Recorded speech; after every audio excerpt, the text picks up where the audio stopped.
Good morning. I'm Sheriff Dubnik. I think I spoke to most of you yesterday. It's my pleasure to introduce to you today Director Mueller from the FBI.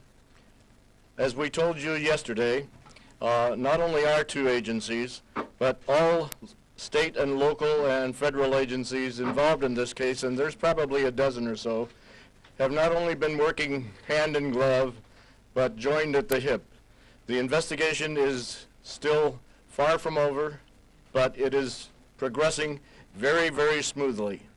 So at this time, I'd like to introduce Director Mueller from the FBI. Thank you, Sheriff. Thank you, Sheriff, and good morning, everyone.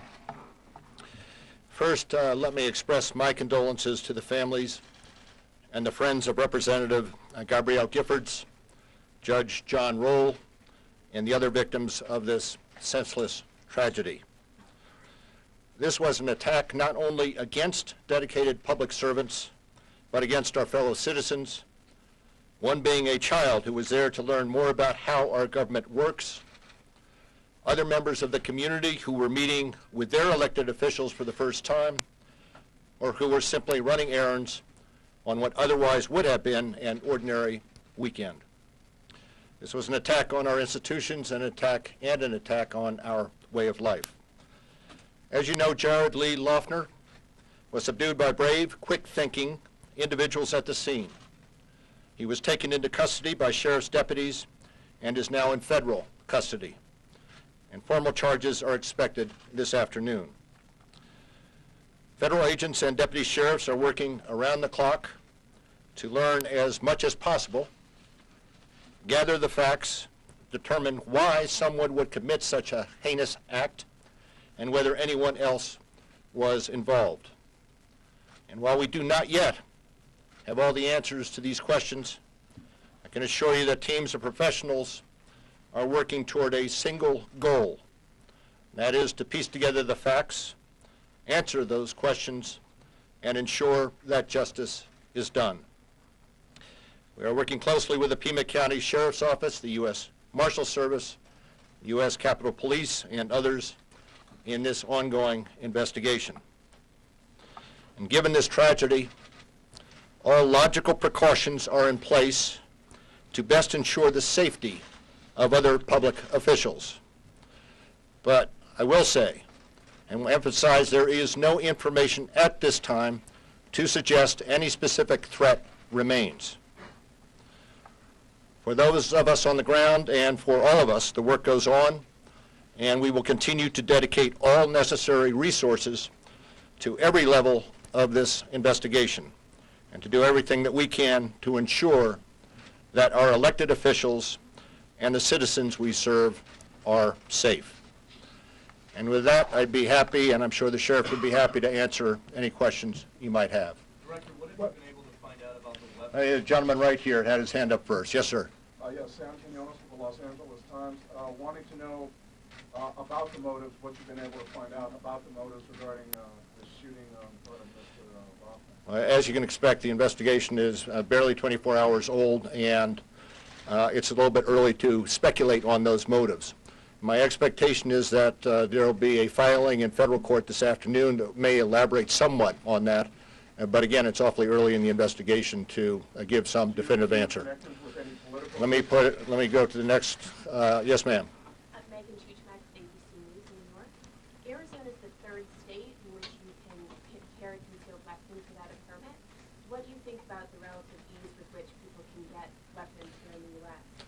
Well, I'm not going to comment on those particular laws. In this particular case, we do have information that he purchased this weapon in November of last year, and we've been following up along with ATF on that. Yes, sir, in the back.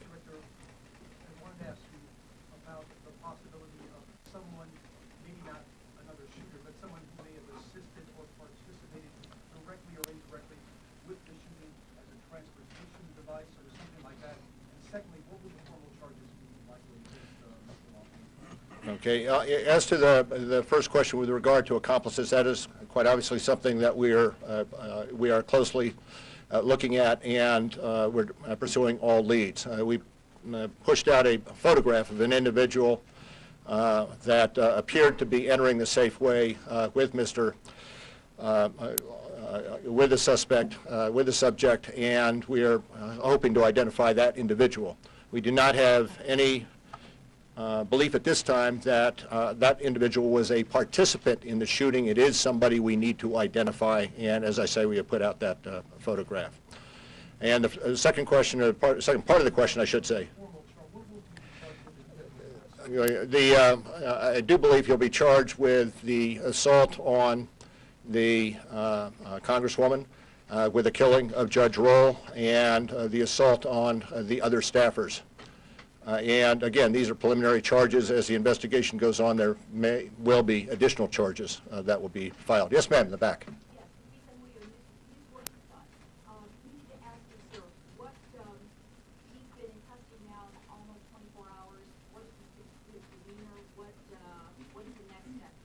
I cannot get into the details of the time in custody. I will tell you the next step will be the filing of a complaint, quite probably this afternoon, with formal charges, and after that, an initial appearance. And I'm not certain when that will occur. I don't think that's been scheduled yet. Yes, ma'am.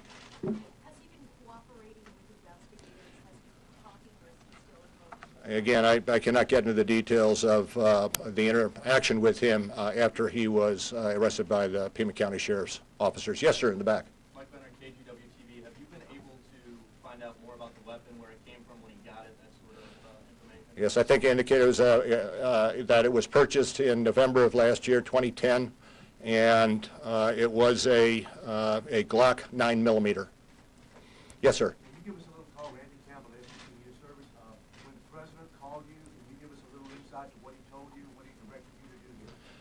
The request direction, if you will, was to come and assure that the investigators, whether it be sheriff's deputies or the FBI, have everything they need to conduct the kind of exceptionally thorough investigation that needs to be conducted here.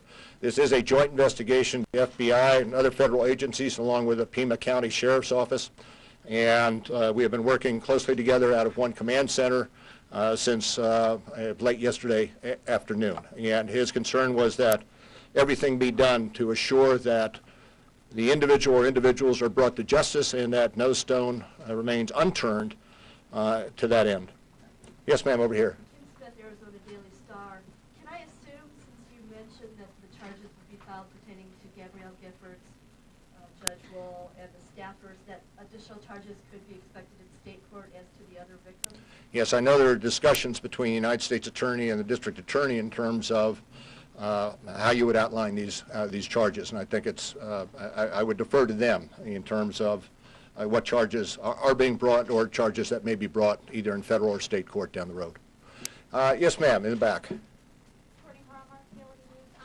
the sheriff mentioned something about a second person injured being 15 years old. Is that no longer the case? I think the facts, and correct me if I'm wrong, Sheriff, but I don't know where you heard that, but we did say there was a 9-year-old girl that had been shot and was deceased. Where that information that you're talking about came from, I have no knowledge. 15-year-old, That's not correct, no.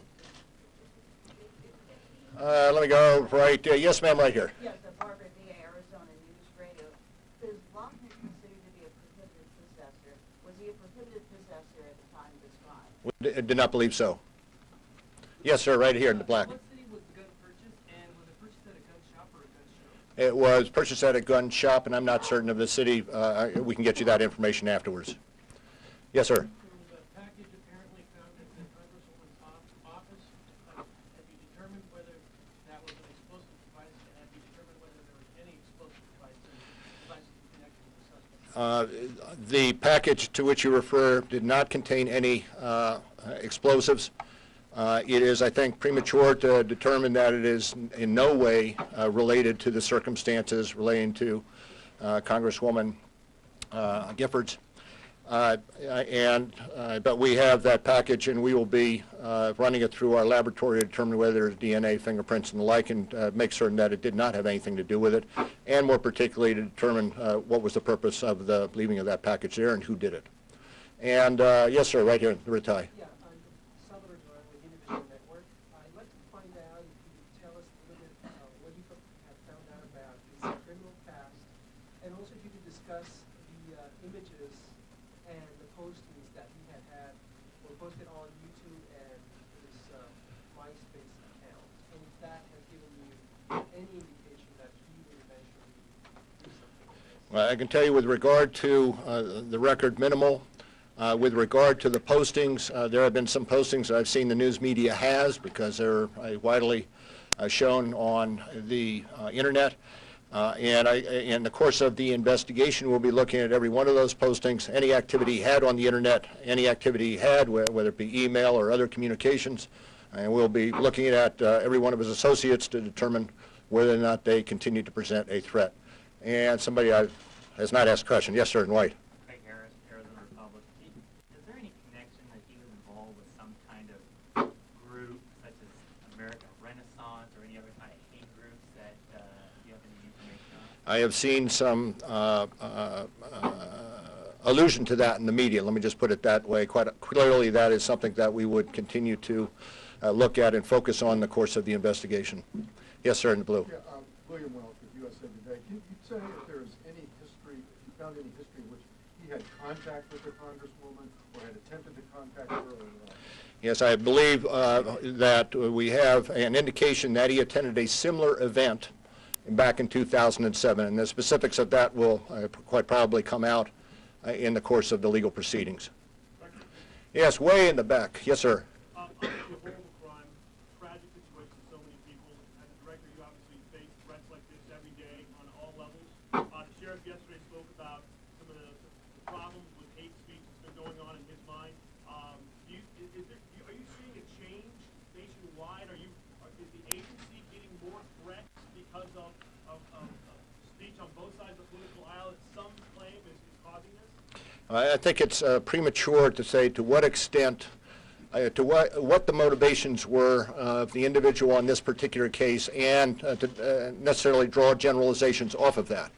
I will say, whether it's international terrorism or domestic terrorism, the ubiquitous nature of the internet means that not only threats, but hate speech and other insightful speech is much more readily available to individuals than quite clearly it was 8 or 10 or 15 years ago. And that absolutely presents a challenge for us, particularly when it results in what would be lone wolves or lone offenders undertaking attacks.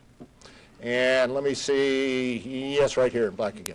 Did his personal computer indicate that he looked up extremist websites or politically oriented websites, and if so, We're still doing the analysis of the computers that were seized in the course of the search. Right back here, yes, sir. Is it clear whether he went up and directly shot the congressman point blank, or was it he sort of firing at random? It appears that the target was the congresswoman. Yes, sir. I wanted to get one clarification also. Does he have a lawyer yet? And the clarification was when you talked about the person of interest, you said that it doesn't appear that that person that you're trying to locate had any involvement in the shooting. Have you ruled out that that person had any possible involvement in transporting or being there as a getaway driver? No, I think you have it accurately. We do not believe that he fired any shots or was a shooter. We do want to identify him to determine what he may have seen or whether he had any secondary or role as an accomplice. And as far as an attorney, does Mr. Walker... That I'm not certain about. Yes, ma'am, in the back.